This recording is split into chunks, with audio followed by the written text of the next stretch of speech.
request Zomkit Dolma from Leh Ladakh to kindly come up on stage.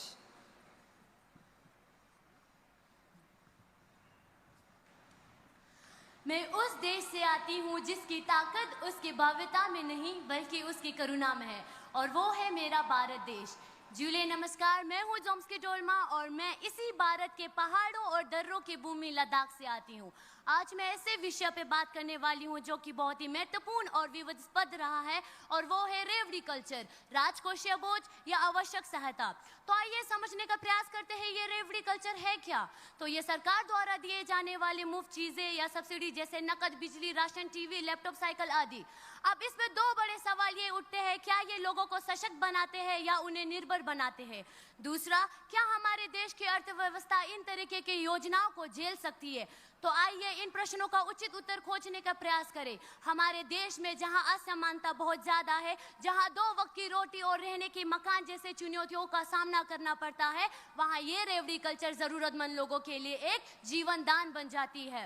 आइए वास्तविक उदाहरण के साथ बात करते हैं मिड डे मील, जिसे हम प्रधानमंत्री पोषण योजना कहा जाता है, जहां हर सरकारी स्कूल में जाने वाले 6 से 14 वर्ष के बच्चों को भोजन प्रदान की जाती है। तो इसे मैं अर्थव्यवस्था पर बोझ नहीं समझती, क्योंकि ये हमारे देश के बच्चों के लिए है और हमारे देश के बच्चे ही हमारे देश के भविष्य है। दूसरा, प्रधानमंत्री किसान सम्मान निधि योजना, जहां हमारे सरकार की तरफ से हमारे किसानों को हर साल 6,000 रुपए प्रदान की जाती है। इसे भी मैं राजकोषीय पर बोझ नहीं समझती, क्योंकि ये हमारे देश के किसानों के लिए है, और हमारे देश के किसान ही हमारे देश के अन्नदाता है, और जहां अन्नदाता नहीं वहां अन्न नहीं, और जहां अन्न नहीं वहां जीवन नहीं। साथ ही मैं शिक्षा और चिकित्सा योजनाओं को रेवड़ी कल्चर में वर्गीकृत नहीं करना चाहती, क्योंकि ये हम सभी भारतीयों का मौलिक अधिकार है।